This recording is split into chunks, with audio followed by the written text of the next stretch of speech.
Comment te dire ce que je ressens? Tes bienfaits sont trop grands. Du fond de mon âme coule de larmes qui traduisent mes silences. Comment te dire ce que je ressens? Tes bienfaits sont trop grands. J'ai fait un accident de la route le 31 août 2005. Je quittais Douala pour Bafoussam et la voiture dans laquelle j'étais a fait un mauvais dépassement en 3e position au niveau de l'entrée de la ville de Bafan. Et c'est dans ces circonstances que le véhicule est tombé dans un ravin. J'ai eu ce qu'on appelle une compression totale de la moelle épinière. En simple français, mes jambes inférieures sont devenues paraplégiques. Donc je suis handicapé à vie depuis le 31 août 2005. Devant toi, je me repens. Fais de moi ce que tu voudras. Subitement, une personne handicapée est quelque chose d'effroyable. On va même dire de dramatique. Ce n'est pas facile. Parce que justement, je marchais, je courais, j'étais dans l'équipe de volley de mon établissement. Voilà. Et du jour au lendemain, je dois découvrir un organisme que je ne connais plus. Je deviens étranger dans mon propre corps. Mon esprit devient étranger dans mon propre corps. Alors c'est quelque chose de très difficile sur le plan psychologique, mais sur le plan physiologique aussi, parce que désormais je vis avec une sonde sur moi. Désormais j'ai ce qu'on appelle une double incontinence. Je ne peux pas manger quand je veux, comme je veux. Désormais j'ai la contrainte que je ne peux pas m'asseoir plus d'un certain nombre d'heures parce qu'il y a des risques des escales qui sont très dangereux. Voilà, c'est très difficile. Mais maintenant, il a fallu accueillir. Il a fallu accueillir cette transition. Ça veut dire de la validité à l'invalidité. Il a fallu transformer ce nouveau état de vie. Fais-de-moi ce que tu voudras. Devant toi, je me repens. Fais de moi ce que tu voudras. Une question qui m'a été souvent posée, mais quelle est ta force, Patrick? Alors je dirais, il y a plusieurs réponses. La première chose, c'est que je suis croyant d'abord. Il y a quelque chose qui échappe au rationnel. Parce que je ne peux pas expliquer comment moi, qui étais le jeune garçon qui venait d'avoir 2 baccalauréats, qui était à moins une sœur, à moins 1 mois de mon voyage sur Paris, qui fait un accident, et j'arrive à garder le sourire parce qu'en fait le sourire est devenu ma petite recette de chaque jour. Me lever avec le sourire, me coucher avec le sourire et distribuer le sourire. Alors, qu'est-ce qui fait ma force? Première chose, c'est la grâce. Il y a quelque chose qui m'échappe. Il y a quelque chose qu'il faut admettre. C'est Emmanuel Levinas qui disait la rencontre de Dieu se fait chez autrui. Il y a aussi dans cette rencontre avec autrui, il y a des personnes que j'ai rencontrées dans la vie qui m'ont tiré vers le haut. Mais il y a aussi des personnes qui m'ont rappelé chaque fois que tu ne vaux rien. Handicapé veut dire mendiant. Handicapé veut dire vaut rien. Handicapé veut dire ta vie s'est arrêtée. Alors ces personnes, je les appelle des véhicules lents sur l'autoroute. Ils sont très dangereux parce que sur l'autoroute, ça va trop vite. Alors sur l'autoroute de la vie, j'ai choisi d'être avec les personnes qui m'apportent du sourire. Donc il y a eu la grâce, il y a eu des personnes que j'ai rencontrées, mais je crois aussi qu'il y a un élément qui est fondamental, c'est ma famille. Contrairement à des autres personnes en situation de handicap que j'ai souvent rencontrées, qui sont rejetées, qui sont cachées, qui sont accusées de sorciers, j'ai une famille qui a fait bloc autour de moi.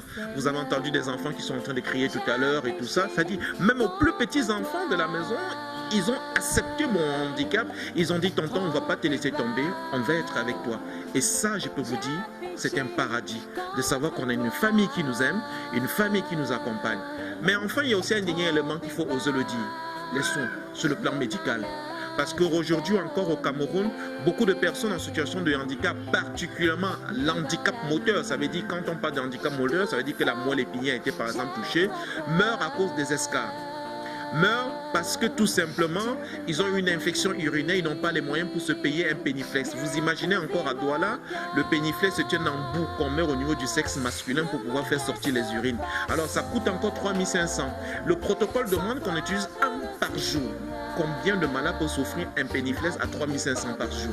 Donc il y a le coût aussi d'entretien.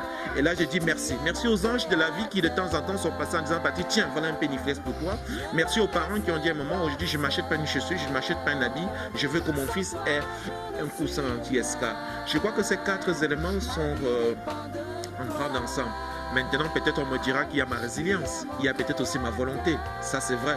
Parce que vous aurez beau recevoir tous les compliments du monde, vous aurez beau recevoir tous les médicaments du monde, s'il n'y a pas une envie de lutter, une envie de dire ma vie vaut le coup d'être vécue, s'il n'y a pas une envie en disant je ne suis pas handicapé sur le plan mental, même si mes pieds sont handicapés, alors rien ne doit marcher. Donc il y a eu une envie de lutter, une envie de croquer la vie. Victor Hugo disait vivre ce combat. Ne me laisse pas seul. Sans toi, je ne suis rien. Ma vie dépend de toi. Tu es mon créateur. 10 ans après mon accident, voilà, j'ai fait le choix de rentrer à Rome en Italie parce que j'y ai été déjà dans les années 2000 pour pouvoir dire ici tout a commencé, quelque chose de spécial dans ma vie spirituelle. Donc je suis rentré à Rome avec le pèlerinage de Pape François et au cours de ce pèlerinage également, je suis passé par Paris et voilà, avec mon frère cadet, on s'est dit pourquoi ne pas retourner à l'école cette année? Et c'est comme ça que j'ai décidé de retourner au banc. 13 ans, 12 ans, 10 ans plus tard après mon accident. Et depuis 2 ans, je suis à l'Université catholique de Lille, je suis en faculté de théologie où je prépare actuellement, cette année je dois valider en principe ma licence, mais le but est de pouvoir faire un doctorat qui portera sur le thème du handicap. Et en France, je vis seul, je dois me laver, je dois me vêtir, je dois aller au marché, je dois faire la cuisine. J'ai refusé de manger en Europe. Parce que j'ai dit, même sur un fauteuil, j'ai le droit de pouvoir avoir la meilleure de connaissances pour revenir dans mon pays et participer à donner un sens. Et c'est pour ça que j'ai dit merci à votre chaîne parce que venir aussi vers moi, c'est parce que vous prenez conscience de la condition de la vulnérabilité. C'est parce que vous voulez être aussi une chaîne citoyenne. C'est parce que vous vous dites aussi, vous devez vous engager dans ce champ du handicap. Et j'ai dit merci de pouvoir dire, nous aussi, nous allons défendre la cause des personnes en situation de handicap. On ne va pas les regarder comme des mendiants. On va dire, il y a un potentiel en eux. Et c'est ce challenge fou que j'ai décidé de relever loin en France. Bien évidemment, je fréquente là-bas, mais je vis au Cameroun. Si Dieu a mis un rêve dans ton cœur, écris-le, garde-le comme un trésor. Dans un premier temps, on me dirait que j'ai la chance. Mais j'ai dit, mais la chance ne rencontre que les conditions pour pouvoir s'épanouir. Lorsque vous dites à Dieu, envoie la pluie, il faut quand même mettre une bassine pour que la pluie puisse être recueillie. Voilà, je suis rentré à l'école, comme beaucoup d'autres jeunes aujourd'hui peuvent choisir de rentrer à l'école. Ce qui est une vérité, c'est que les conditions dans lesquelles les personnes en situation de handicap sont dans certains pays d'Europe et d'Amérique sont des conditions assez meilleures. À New York, par exemple, l'ensemble du métro de New York, par exemple, est adapté pour les personnes en situation de handicap. La majorité des universités en France sont adaptés pour pouvoir aller à l'école. Par exemple, tous les 2 heures, je dois arrêter mes cours pour aller aux toilettes pour vérifier la sonde que je suis moi et mon degré d'incontinence. Ça, c'est très important. Beaucoup d'étudiants encore en situation de handicap ici à l'université au Cameroun ont des difficultés de pouvoir aller d'un amphi à l'autre à cause des escaliers. On a également au Cameroun le fameux statut des personnes en situation de handicap qui n'a jamais été, le décret d'application n'a jamais été signé, ce qui crée des grands entorses. Beaucoup de personnes en situation du handicap, par exemple, au Cameroun, ont une carte d'invalidité, mais cette carte d'invalidité ne les permet pas vraiment de pouvoir s'épanouir. Et à côté de cela également, il ne faut pas se le mentir. On a tellement cultivé le culte de la mendicité chez les personnes en situation de handicap, en telle enseigne qu'ils ne s'imaginent pas qu'ils ont d'autres potentiels. Albert Einstein disait encore, si vous dites à un oiseau qui ne sait pas, pardon, si vous dites à un poisson qui ne sait pas voler, toute sa vie croire qu'il n'est qu'un oiseau. Et pourtant, il est censé s'épanouir dans un fleuve. Alors, beaucoup de personnes en situation de handicap n'arrivent pas à développer leur potentiel, tout simplement parce que les conditions administratives sont parfois très compliquées. Mais de l'autre côté, il ne faut pas se le mentir. Je n'enferme pas souvent le débat de la difficulté sociale au Cameroun avec les personnes en situation de handicap. On a un gros problème de paupérisation au Cameroun. L'ensemble de la population souffre. L'ensemble de la population passe par des moments difficiles. Du coup, les couches vulnérables comme celles des personnes handicapées, celles des personnes âgées, deviennent encore plus vulnérables parce que non seulement ils font partie de l'ensemble de la population, mais ils doivent en même temps subir cette difficulté à laquelle ils s'opposent, celle de leur handicap. Et ça, ce n'est pas toujours facile. Et c'est pour ça qu'il faut travailler aujourd'hui à avoir une nouvelle vision sur le handicap au Cameroun en disant le handicap peut être une chance. Chance, pas dans le sens qu'on a perdu ses jambes ou on a perdu ses mains, mais chance dans le sens qu'on peut regarder la vie autrement en se disant moi aujourd'hui, Patrick, je le dis, je n'ai pas de jambes, mais j'ai encore des mains. Et peut-être j'aurais pu ne pas avoir des mains, mais j'ai encore une bouche. La preuve, je suis en train de répondre à votre question et d'autres personnes ne peuvent pas le faire parce que justement, ils sont des sourds-muets. Alors, je dirais donc qu'il y a toujours une grâce qui se cache, mais il faut savoir aller chercher cela. Il faut savoir aussi pouvoir mettre en valeur le potentiel qu'on a. Aujourd'hui, j'ai écrit 9 livres, mais je n'ai pas écrit 9 livres en attendant qu'on vienne me donner un stylo. Pendant les 9 ans que j'étais couché chez mes parents, je me suis mis à écrire. En tel en quand j'arrive en faculté aujourd'hui, je ne mets qu'en valeur quelque chose qui est déjà là. Aujourd'hui, je suis en train de boucler un film documentaire, mais ce film documentaire, je l'ai tourné sans financement. Je l'ai tourné sans financement pendant 4 ans. Il a fallu porter avec le réalisateur pour y arriver. Donc, pour dire, il y a un travail qu'il faut faire à 3 niveaux au Cameroun. Ça veut dire déjà sur le plan étatique, que l'État puisse mettre en place un certain nombre de dispositions et des dispositifs. Il y a un travail qu'il faut faire sur l'ensemble de la population, sur le regard qu'on porte sur une personne en situation de handicap. Permettez-moi de le dire, même si on va prendre quelques minutes de plus, au Nord Cameroun encore, il y a des personnes qui naissent en situation de handicap à cause de l'albinisme et qui sont tuées parce que ça fait peur d'être un albinos de ce côté-là. C'est quand même encore scandaleux qu'au XXIe siècle, des gens meurent tout simplement parce qu'ils sont des albinos. Encore au Cameroun, beaucoup de personnes meurent à cause du cancer de la peau parce qu'ils sont albinos, parce qu'ils n'ont pas tout simplement des lunettes de soleil ou bien des crèmes pour se mettre sur le corps.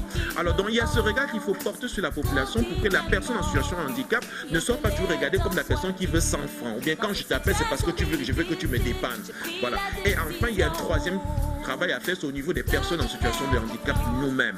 Nous sommes tous des collègues, mes frères, mes soeurs. À l'heure, si on doit travailler sur nous, comme on dit souvent, dans le langage du quartier, à l'heure, si nous-mêmes, on doit regarder notre part de responsabilité. Est-ce qu'on n'a pas une part de responsabilité? C'est vrai, les gars ne font rien pour nous.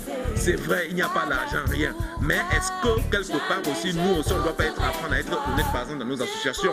Parce qu'il arrive parfois qu'en tant que personne en situation de handicap, nous créons des associations et on est parfois plus frappés même que ceux qui frappent du côté de Yaoundé. Parce que quand un gars recherche à détourner 50 millions, on a envie de dire que moi, papa, le gars là fait fort. Mais même moi, les mcolos que je prends là dans l'association là, je viens aussi de déstabiliser les collègues handicapés. Voilà. Et j'ai dit non, il y a tout ce travail qu'il faut faire. Et à la question qui m'avait été posée un jour, ne faut-il pas un sénateur handicapé au Cameroun, ou bien ne faut-il pas un ministre handicapé? Je réponds toujours en disant aussi que je crois que ce n'est pas le handicap qui fait la fonction, c'est la mentalité, c'est le mental, c'est la moralité. Parce que si on nomme une personne en situation de handicap ministre parce qu'on dit qu'il va pouvoir faire des choses pour les personnes en situation de handicap, je dirais non. Je crois qu'il faut plutôt un état d'esprit global, qu'on puisse prendre conscience qu'on doit faire quelque chose pour l'ensemble de la nation. Et celui qui est nommé à la fonction avec ses compétences, qu'il soit handicapé ou pas, le plus important c'est qu'il travaille pour la nation. Malheureusement au Cameroun, on a beaucoup de personnes qui sont handicapées sur le plan mental, handicapées sur le plan institutionnel, handicapées sur le plan moral, parce que quand un individu a quand même le culot de détourner 50 milliards, mon père, tu es courageux quand même. Respect. Pourrais-je